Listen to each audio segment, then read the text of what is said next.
We have Jeremy Woo from Sports Illustrated to talk everything leading up to the NBA draft, and then we'll give our thoughts afterwards, all today on the Locked On Hornets podcast. You are Locked On Hornets, part of the Locked On Podcast Network, your team every day. In a minute, cuz we live.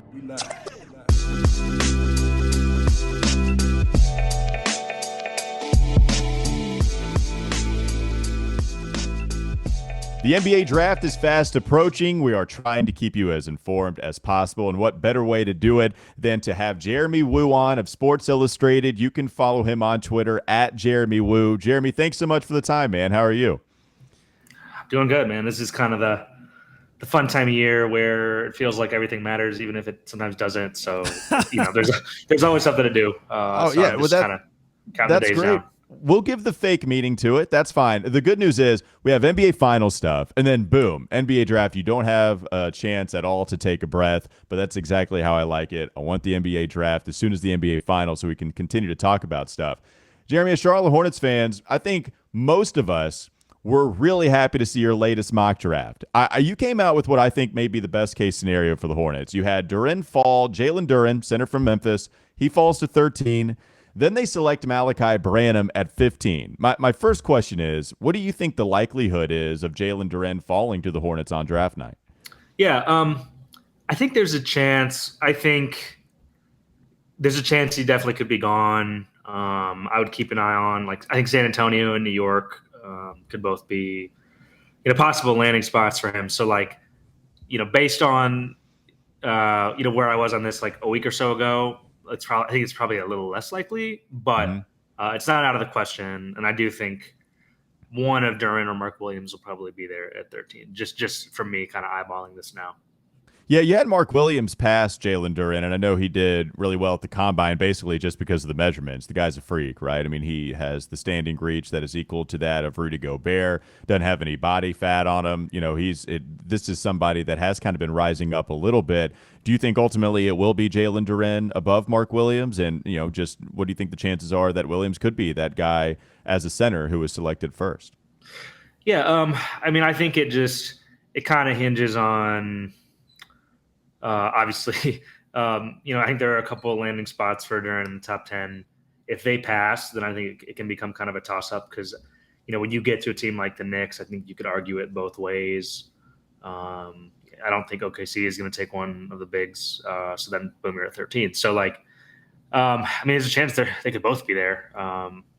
But I think it's probably more likely that it's Williams, just off of what I know at this time, which is, still fluid. So in that mock draft, you said, there's this quest for a long-term center to pair with LaMelo Ball and that it could finally come to an end if they select Duren. What about Duren in particular do you see as a great fit alongside LaMelo? Yeah, I think, Duren is still kind of a ways away. I think you'll find people who probably like him more than I do, just in terms of the upside. But he's still really young. Doesn't turn 19 until later in the year. He has an incredible frame, and he's always kind of had that body where he's been able to kind of physically dominate players his age or younger. I think the big question now is how long is it going to take for him to catch up in terms of feel and understanding his role in the NBA and learning to. I think his motor has always been kind of a fair question. I saw him play in high school a lot. There are moments where he floats. I think he made good strides in that area in college. But, as a fit with LaMelo, as a mobile guy who can screen and who can, catch lobs and rebound and, hopefully be a, above average defensive presence, I think he makes a lot of sense. I honestly think Mark Williams might be a better fit just because he's even bigger and a bigger target and, runs the floor. I guess they're both pretty athletic. I think they're both good fits. Is Jalen Duren the only player that you see with that potential to slip from mid to late lottery, or are there other players that the Hornets could suddenly find available to them at 13? Yeah, of the guys who could slip out of my top group, the one I think is probably most likely right now, I would guess, would be AJ Griffin. Could be there at 13. I don't think he's going to go in the top 10 like some people think. Like I just think there are scenarios where he slips. Is that just injury concerns, Jeremy? Well, I think it's partially that, but also just it's a tricky eval, and it's not just injuries, but it's just a question of like, how much of the athleticism that he had when he was younger will he get back? I always personally think, sometimes these guys, and this is not like a knock on the rankings, but like sometimes guys will get ranked high when they're young, and then they don't really like move around in the rankings. It doesn't, get critically looked at. And I think because he missed a lot of time, I think it was hard to know, what to do with him. If you were one of those people who did those jobs, so sometimes, he was ranked high early and then he didn't play a lot. And then it was the pandemic. And then he wound up with this lofty ranking still. But not, the question is like what changed in that time, right? Like we can't take that for granted. And I think, from what he showed at Duke, like we know he's a really good shooter. And I think, as long as he's healthy, he's a pretty good chance he's like a valuable complementary player. But I think some of the people, you see takes where it's like, oh, AJ's top 5 or whatever. And it's like, I don't think the NBA views it that way because I don't think that they necessarily trust that that's like what the upside is because we just haven't seen it, right? In terms of, what else he does besides, playing off the foot of his shot. He's not a great defender yet. And I think he's still playing catch up a little bit developmentally too, right? So like it's one that could really go either way. Yeah. But I think the injury factor plus like that range of outcomes kind of puts him, in a position to maybe slip a little bit. Yeah, and you kind of talk about the rankings with AJ Griffin being rated really highly at first. I feel like it's kind of the opposite for Malachi Branham, who you had going to 15 with the Hornets, maybe somebody that wasn't viewed as highly now, didn't think of maybe being a one-and-done player. Here he is kind of rising up as the season goes on, efficient player, really excellent year with the Buckeyes. What do you like about his game and maybe his fit with the Charlotte Hornets there at 15? Yeah, well, I should preface this. Like, I do think there's a chance that 15 gets traded. Like, I know that they're looking at it. And people are calling about it. So like, I wouldn't assume they make both those picks. They could end up moving back. But I think Branham, once you kind of get past the lottery guys that everybody sort of agrees on, I think Branham, his ability to make shots, he plays with a lot of poise and craftiness for a guy who's still pretty young. I like guys sometimes who are coming off the radar a little bit more. I think he had something to prove and had a really good freshman year overall, right? So like, I guess my one worry with that pick would be that you might be, if you're Charlotte taking him, you might be cannibalizing Book Night a little bit where, I wouldn't be willing to give up on him after 1 year where, didn't get along with the coach, but new coach coming in. Like, I think you've got to give him a chance. But Malachi, is a different type of player, but I think they probably play sort of similar roles in the end.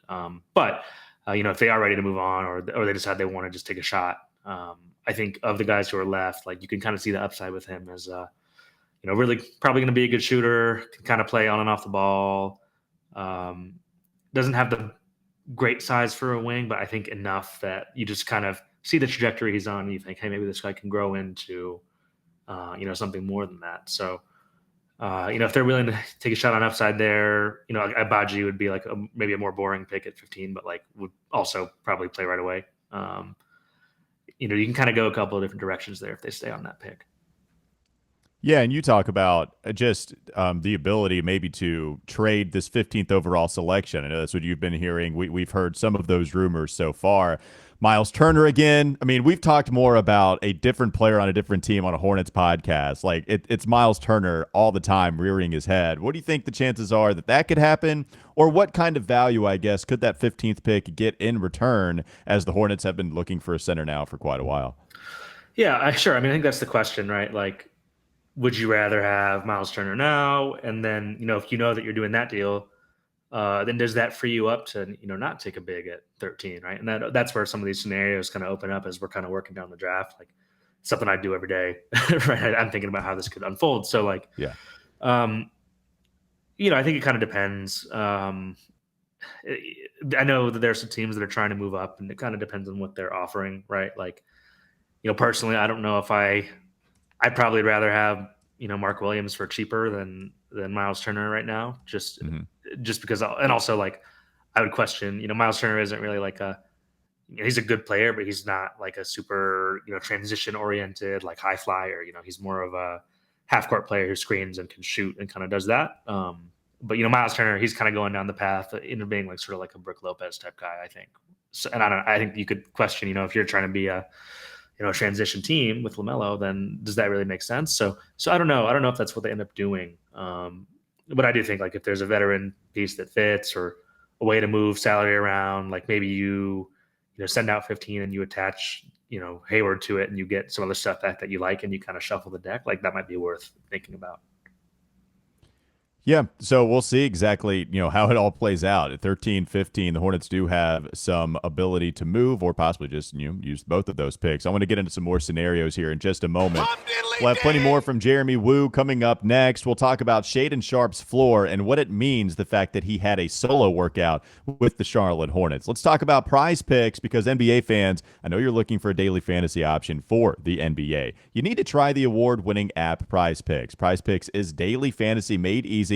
I love it. I know you will too. And part of the reason I love it is because it's easy to use. You pick 2 to 5 players and over/under on their projections, and you can win up to 10 times on any entry, and it's just you versus the projected numbers. Entries can be made in 60 seconds or less. It's that easy. Plus, you can use the award-winning app on both the App Store and Google Play. They offer any prop you can think of, from points scored to rebounds, even steals. For a limited time, PrizePicks has an exclusive no-brainer of an offer for all of our users. They get $50 for free if a player in your first PrizePicks entry scores a single point, but you must use code NBA. That's right. This is an exclusive offer available to Locked On fans. You can sign up today and use code NBA, $50 for free if a player in your first PrizePicks entry scores a single point. More Woo coming up next on the Locked On Hornets podcast.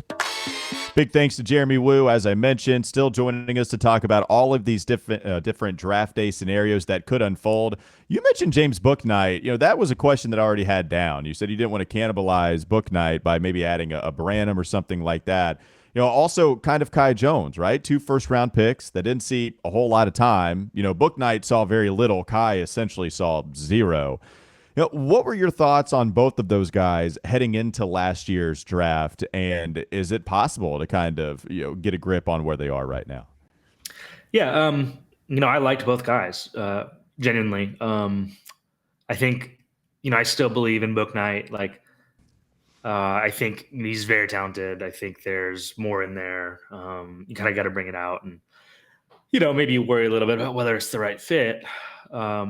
But I do think you kind of got to see, like, he is kind of what they need, like another scorer, someone who can shoot the ball. Like, going to have to do a little better defensively, but like I think he's a really gifted offensive player. I still think he probably finds a way. Kai Jones, I have less faith in now. I think I was probably a little bit too optimistic, and I'm not going to act like I watched like a lot of Greensboro Swarm games because I didn't. So I don't know exactly. Missed out, man. It was great. Yeah, I don't know exactly. I don't know exactly how his year went, but I do think. He's been kind of far off in terms of just conceptual stuff and needing to get stronger. And he's probably going to need to be a 4 and not really a 5 because of the way his body is, which is okay. He's a good athlete. Like, I wouldn't write him off, but also it's hard for me to sit here and be like, oh yeah, Kai should definitely be part of the, the plans for what the rotation is going to look like, from where we are right now looking ahead, right? Like Bouknight, I'm comfortable saying, he has the ability that he should at least get a shot to, be in the rotation. And I would be hoping that he would be able to step in.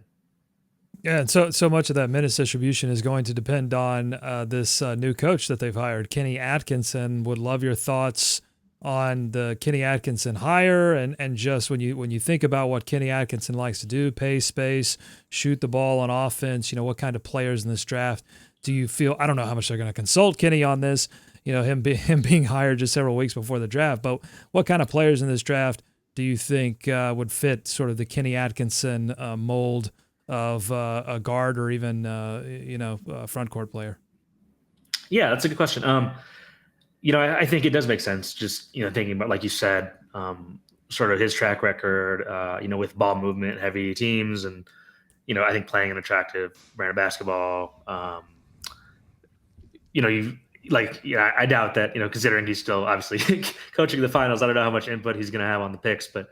If we kind of look at guys who are kind of in that top 20 range, like one guy I think is interesting is Jalen Williams from Santa Clara, who has had a really, really big sort of rise in prestige. Coming out of the combine, he was really good, and someone who kind of proved himself. I think he kind of, fits pretty well as like a guy who can move the ball and hit shots and sort of plug in a lot of different positions. With like, I think when we talk about positions now in the NBA, it's more just like, can you like play a role and be like, what position are you guarding, right? So it's like it's not as like a hard of a framework as it used to be. So he kind of fits that because he's got the length to kind of defend up bigger guys and kind of plug in on and off the ball. So something like that could be interesting, whether it's at 15 or if they trade back.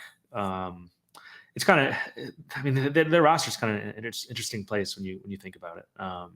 And it's just a matter of, I think, to me, I think the priority would still be, trying to nail down a big, whoever that ends up being. Because that's going to kind of define, how they defend and how they want to play is, who they have as sort of the front court partner. So I think absolutely. To me, that's still the priority. Yeah. Yeah, for sure. And you mentioned trading back there. Walker, should we do it? Should we get Jeremy Woo to grade our ultimate mock draft? Me, same. Yes. I was thinking it. I was thinking, all right, go ahead. Pose it to him, and we'll get the Jeremy Woo grade for the ultimate stamp of approval. Yeah, so here's what we did, Jeremy. We tried to move up in the draft to get Jalen Duren. We were shopping a lot of things around with that 13th pick. Couldn't do it, so the 13th pick stuck with it, took Mark Williams. Now, the 15th pick, we were able to send to San Antonio in exchange for the 20th pick and Jakob Poeltl. We sent away Kelly Oubre in that deal. With the 20th selection, we took Jalen Williams out of Santa Clara, so we end up with a couple of Williamses, Mark Williams, Jalen Williams, and we get Jakob Poeltl. What do you think? A plus, A++, or A+++++? Yeah, I like that. Yeah. I like that. I think that's a good, pretty good outcome there. I think. I guess obviously, now you have two centers and not one. You got 5 minutes from both, but it's a better problem to have than no good centers. Yeah, we had zero, Jeremy. I want 5 centers. Do you have any? We'll take them. It's called overcorrection. That's right. That's right. We'll put them with Greensboro, and then you can watch center ball all day. That's we'll right. Just have Kai That's Jones right. start at point guard, and there you go. That'll be the ticket. I think that's his future. Yeah, me too. Yeah, but the trade back scenario for Jalen Williams. I mean, what do you think about Jalen Williams? Because that was Walker's specialty right there. He wanted Jalen Williams bad. He was big on Jalen Williams. What do you think about that pick in particular? Yeah, like I said, I mean, I think he's I think part of why he's so like broadly appealing to teams right now is just because you can kind of plug him in anywhere, and kind of as like a extra guard who's also kind of can play off the ball, but like in a pinch could run some offense. Like I think that does make some sense, sort of with where the roster is. Like ultimately, I think, I think when you're building around LaMelo, ideally you want to have like as few ball stoppers as possible. You want the ball to flow. Like you want LaMelo to feel like he can give it up and get it back. It kind of enhances. To me, it's like passing is such a contagious skill, and the more good passers you have, like it can kind of multiply. How useful it ends up being, right? Like, so yeah. I mean, I think that makes sense. If that were something that could happen, then I think that would be a good. Right.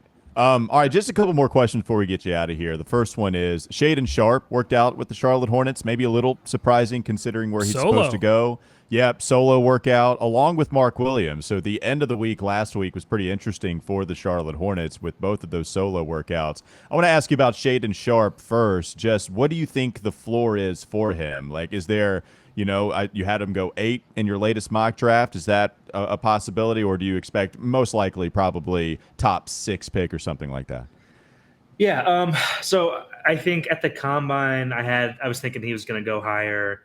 Now I think Shaedon is actually the guy who may fall a little bit. So I think that's probably. I think you can see that's reflected in their decision to even work out for Charlotte. I think they're probably trying to find him some type of floor. I can't imagine that. Well, look, if he gets to 13, I think it's probably as far as he'll fall. Like, not saying they'll take him, but like someone will trade in to take him, or he'll be the pick or whatever. Like, he's not going to fall out of the lottery.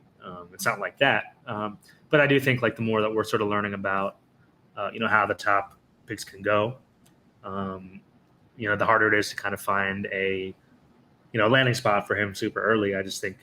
One of the strengths of this draft is there is a pretty good, top 10.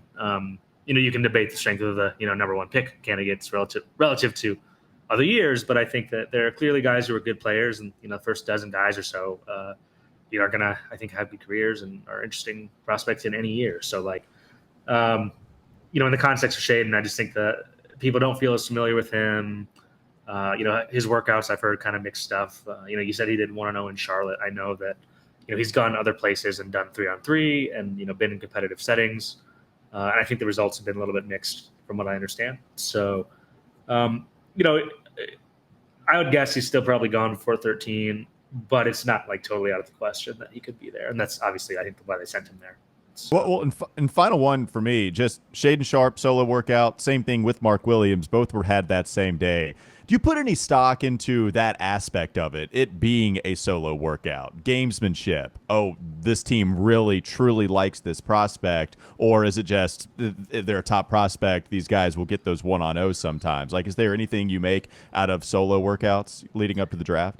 Yeah, it's usually just indicative of, I think the agent and the player, sort of their strategy in terms of how they handle pre-draft, but also, the leverage that a player has, over, relative to a team. I think if it were up to teams, nobody would ever do a 1-0 workout, right? But if you're Jabari Smith, you don't have to play against other guys. You could just, show up and do what you got to do, and they're going to be okay with it, right? So, for Shaedon to do a 1-0 in Charlotte, I think that shows it's that he's probably someone they weren't expecting and aren't expecting to be there. So, any look they can get at him is valuable, right? But, for teams in the top 10, he worked out against other guys. And I think, I think that was a sticking point for some people too, with him, just because, given that he didn't play at Kentucky, he hasn't, been in a lot of competitive situations that teams value. High school is one thing, but, the more looks you can get at somebody in that setting to sort of evaluate those personality traits, I think, you take what you can get. A workout's a workout. Sometimes it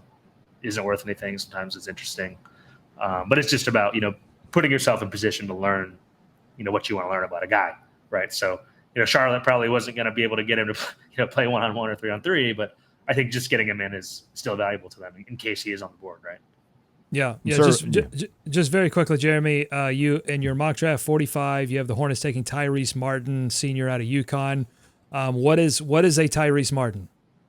Tyrese is he's actually one of my favorite sleepers in the draft. I put him there just to stick him somewhere. I'm not saying they're taking him. I think 45 could be a stash, but the whole all the 40s, I think all those picks could move, or teams don't really want to roster those picks. So that could be anybody. That's just sort of like a placeholder. But if they do take Tyrese Martin, I think he has a pretty good chance of sticking on our roster long term. He's a versatile guy, defends multiple positions, can play on and off the ball, plays hard, shoots it a little bit. Guys like that, with the way the NBA is going now, if you have that type of range of skills, and you're not going to get lost defensively, I think it's a good place to start, even if you are a 23-year-old senior. So he's somebody who I do like, actually. Sold.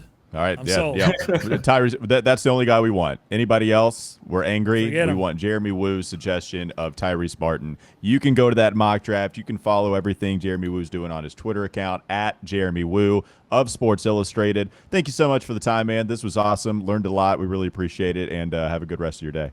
No problem. Thank you, guys.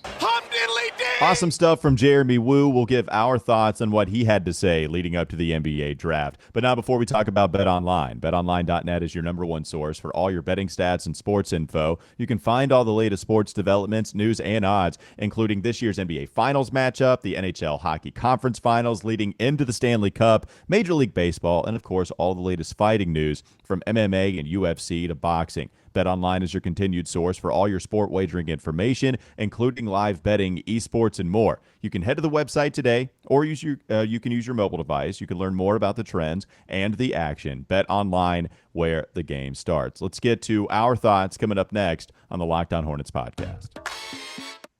The second time we've been told we were geniuses. I might have thrown that word in there, but that's the feeling I get when we have our draft graded, when we made our decisions. When you were behind the scenes wheeling and dealing, I was the guy with the 20th pick. We both liked the 13th pick. Doug, it's the best I've ever felt after an ultimate mock draft because everybody's telling us how smart we are, and that's certainly something we enjoy here. Well, Jeremy Woo has been one of the experts on the Ultimate Mock Draft before, That's right. so it carries even He knows more what he's weight. talking This about. really is just a warning shot to all of the folks that are going to be judging our picks on the Ultimate Mock Draft. We have Richard Stamen on our side. We got Jeremy. We're cornering the market on the analysis of our ability to Ultimate Mock Draft. So don't mock our mock, okay? That's all I'm saying. You're going to look like a fool. A fool! Yeah, don't do that. Man, if you want to start with the big man stuff, as we did with him, we've talked about it a lot. Probably a little bit of a different take there with him not being nearly as high on Jalen Duren, and he thinks Mark Williams could be a better fit with the Charlotte Hornets. Both are going to be good, right? He talked about that with kind of a minimal gap between the two, but did play around with that idea, which is something not anybody else has really talked about too much, right? I thought that was interesting, right? Like I'd still take Jalen Duren, but ultimately I think what we're learning about Mark Williams is that we're not in Charlotte just going to be okay with taking him because he's a center. He's good. This is somebody that is totally worthy of the 13th overall pick. You're not reaching because the Hornets have neglected that position for so many years now. And finally, we'll just take whoever is on the board next. Now, I think that is where I find the comfort, is that there's a legitimate option there. Maybe he could even be taken before 13. Like it's not a certain scenario he's going to be there when the Hornets are selecting. But if he is, it's totally going to be worth that pick. And he serves that position of need, which is clearly the best of both worlds. Yeah, I think we're going to know a lot about the direction that the Hornets want to take with this next season, just based on what they do, not only with the 13th pick. I think that's important. Do they, if Duren and Williams are available, do they look to the future with Duren and say, hey, in 2 or 3 years, we potentially have another all-star on our team? Or do they go with the safer pick and say, no, actually, I think we can swing a deal for a maybe upgraded starting center over Plumlee, and then use Mark Williams in kind of a depth position and really try to make a go at this first year for Kenny Atkinson. Let's try to make a go of it now. Just based on the comments that I've heard from Mitch Kupchak, it seems like they're not extremely confident about the Hornets' prospects of being a playoff series winning team next season. So I think the opportunity is there for them if they'd like to take a Duren, if Duren does fall. And this is I'm getting more confident that it could be a possibility. And I think it just goes to show you take Woo's mock with all of these other mocks and Stamen's thoughts. And I just see this middle to late lottery being very shaky, just very unpredictable. All over it's all over the place. Players that don't, typically these young guys like Duren are so highly valued. A young player with all of his athleticism, and Shaedon Sharpe too, same kind of thing. Had he been able to come out in high school and go straight into the draft, he probably is like a top 3 pick. But because all these different things present themselves and they make their choices, then it hurts their draft stock. And so I think it's going to get very interesting. That 13th pick, I really just, my gut feeling right now is that it's not going to be a situation where it's like, well, it's obvious Mark Williams the pick. I think there's going to, either Mark is going to be taken by the Knicks and you won't even have that option, or Mark's going to be available with another name that is home run enticing. Well, and that always comes from us projecting what the Hornets need with some of these guys that could go where the Hornets are selecting. Man, this organization doesn't let a whole lot of information get out as far as who they like regarding the NBA draft. I can't remember, Doug, and correct me if I'm wrong, but I don't remember mock drafts completely predicting who the Hornets were going to take at that spot and then the consensus being right. I don't remember PJ Washington 100% being the pick. And the further you get out, the harder it is. That's understandably tough as the pool gets bigger. But I mean, even the LaMelo Ball draft, we didn't know who they were taking. There was a report. There were maybe some that were like, "Hey, Hornets don't love LaMelo." So well, there was the funny business around LaMelo's interviews and whatever smoke that was.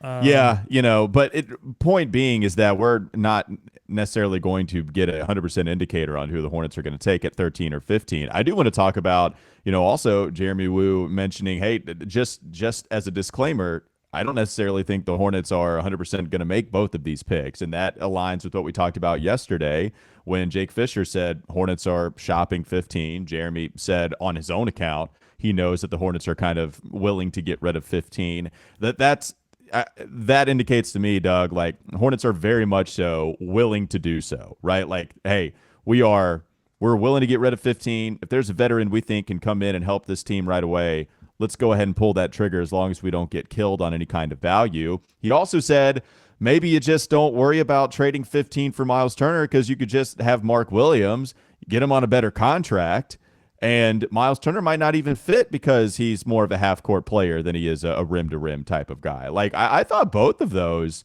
a little bit against the grain, right? Like, same topic. It's great content for us daily podcasters because it's the same topic, but we're talking about it in different ways because Jeremy kind of provided some different angles to think about this stuff. You've got me curious with this idea of like, when is the last time the Hornets made a consensus pick? And I think you'd probably have to go all the way back to 2012 when they picked MKG. And I know there was discussion about Beal at the time. Yeah. But I think most of it was pretty centered around, all right, you lost the Anthony Davis prize, but MKG is too enticing. Beal seemed like a surefire player that would be useful for a long time as a shooter, but I don't, of course, I think we underestimated what Beal could become. And obviously the MKG is not really playing in the league anymore. But so I thought it was 2013 when the Hornets took Cody. That was just my memory. I thought, wasn't he mocked? I'm looking at these mocks now, and not really. I'm looking at this sort of consensus mock or mocks around. Anthony Bennett goes number 1, and I was like, hey, that might be a sneaky cool pick for the Charlotte Hornets. And whoa, number 1, we get the Bill Simmons reaction, and everything goes crazy from then. Looking back, and I remember the Zeller pick being booed, and now I think I know why, because this Zeller pick was a bit of a reach. A lot of Zeller at 10, 11. Look where those guys ended up playing, after that pick. It wasn't egregious. The Hornets and the Bobcats have missed out on a lot of players, not getting it twisted. That draft with Cody Zeller, it was Oladipo who was taken 2nd overall. I forget who was taken 3rd, but after that, Porter. I mean, you have to wait till you get to Giannis, Porter. Which Giannis doesn't even count if he goes 15. That means everybody missed on Giannis. That means there were 11 teams in between the Hornets and the Bucks who missed out on Giannis. Like, it wasn't crazy to take Cody Zeller at 4 at that time, and even ended up not being the worst pick ever. Otto Porter was the 3rd overall pick, starting in the finals now. So congrats to Otto Porter, hung around there. But Ben McLemore was also hanging around there. So these mocks had Anthony Bennett, Oladipo, Ben McLemore, Alex Len was mocked to the Bobcats in this draft. But it ended up being Zeller, who was kind of mocked around the 8 to 12 range. And then, it's just funny to look back. Giannis is in this like 21 to 26 range. No one So knew the what Bucks to do with reached. that cat. Oh, total. I think even people said that at the time. People were like, what are they doing? Yeah. What do they know? Here's the mocks for Bucks. This could have been the Bucks alternate universe, all right? Sergei Karasev, Kentavious Caldwell-Pope, Alan Crabb, and a couple more Kentavious Big Caldwell-Pope. contract for Alan Crabb. KCP still in the league. Yeah, that's not quite the It universe. would have been awful, but it would have been awful if the if the Celtics with the 16th pick would have taken them. So not great, but the Hornets, honestly, Cody Zeller is one of the better draft cases. history is my. I should have made in college. I should have majored in mock draft history. You're a historian, yes, Dr. Branson. What do you think about this 1985 Got my mock PhD. draft? The D stands for draft. That's exactly right. You would honestly be great at that. You should be a teacher now. You shouldn't even be a student. You should be a teacher. Last thing, let's get to the solo workouts too. Shaedon Sharpe, Mark Williams, both of those guys working out. I'm a genius. Told you, Shaedon Sharpe falling. Told you. So he's going to be the pick at 13. He's going to fall to 13. Why are you a genius specifically, Doug? Because on the last show, when we talked about this, I said, and I feel like I was a little bit mocked on that show. My draft analysis was mocked. It wasn't a mock draft. I was mocked. Because I said that Shaedon Sharpe, this wasn't an indication. This was not necessarily an indication that the Hornets were looking to trade up, but that Shaedon Sharpe and his people thought, hey, we got to get to Charlotte because we want to make sure that we don't fall out of the lottery. Let's work for some of these late lottery teams because we're getting the sense that not playing in college was maybe not like the greatest decision, and it's hurting our draft stock. Yeah. Jeremy said he thinks 13 is the floor, that it wouldn't be the Hornets taking him, but it would be another team trading up to 13 to take him. So literally that was we the last disagree. spot. We disagree there. Okay. I think the Hornets could definitely. Why would they invite him if they weren't trying to get a look at him and do their homework and say, "Hey, is this Shaedon Sharpe?" Well, I guess you could Is it? Do we? This is a situation that teams always have to battle, right? They have to think like, are all these other teams missing something? It's the Giannis thing. It's like the Bucks took Giannis and they had to believe that all of these other teams are gonna. They don't understand. That's why they have him projected down at 21, 28. We're gonna take him at 15. You got to figure that out. Or you get into a Noah Vonleh situation where you go, oh yeah, all these other teams, they did know that he didn't know how to play basketball. Yeah, well, I mean, there are different scenarios. It works well sometimes, and then it destroys you other times. But yeah, I mean, and they worked out Mark Williams solo too. I thought that was it's basically kind of the agent, what that player is willing to do. Okay, we're not going to get punked by another prospect that's projected to go in the second round, because remember Richard Stayman, putting that out there with Tari Eason, it sounds like that really hurt him. Tari Eason, according to Richard Stayman, had been in some workouts, and what he had heard is that it didn't go well. Like guys that were in the second round were outperforming him, and he was the worst guy in the draft. Like that'll kill you. That's the thing with Shaedon Sharpe, right? Like, you didn't get a chance to see him in college against other elite college competition. Mm-hmm. So then he comes and says, well, I'll work out for you, but I don't want to play. I don't want to work out against anyone. It's like, come on, man. Hey, if Kermit on Hustle is going to go and play these 5-on-5s in the draft combine, then Shaedon Sharpe's got to put out at least some more 3-on-3s or 5-on-5 drills. Have you seen Hustle yet? I have not. How is the, I always pay close attention to the level of basketball that is played in these fictional presentations. How is it? Is the dribbling like super high like this? Well, look, they've got players. I saw Anthony Edwards is in there, right? Yeah. Yeah, Anthony Edwards is Kermit. I forget his last name, but Anthony's great too. He really is very good. But they have Juancho Hernan-Gomez playing the main character. So yeah, these guys, not only do they know how to play basketball, they're in the NBA. Know how to act? Yeah, some of them do. Some of them probably not. But some of them do. No, like Tobias Harris is in there. Like, of course, he knows how to play. There's no high dribbling from Tobias Harris. And so, sometimes these things end up being like a 2K cutscene. Like, this is not good. This plus, feels weird. Man, Adam Sandler. I mean, pretty damn good in the dramatic roles that I've seen him in throughout his career. I'm not giving him the Oscar. But I'm also giving him his chops as a pretty good, like Punch Drunk Love. I thought he was amazing in that movie. I think Hustle, he's very good playing Stanley Sugarman.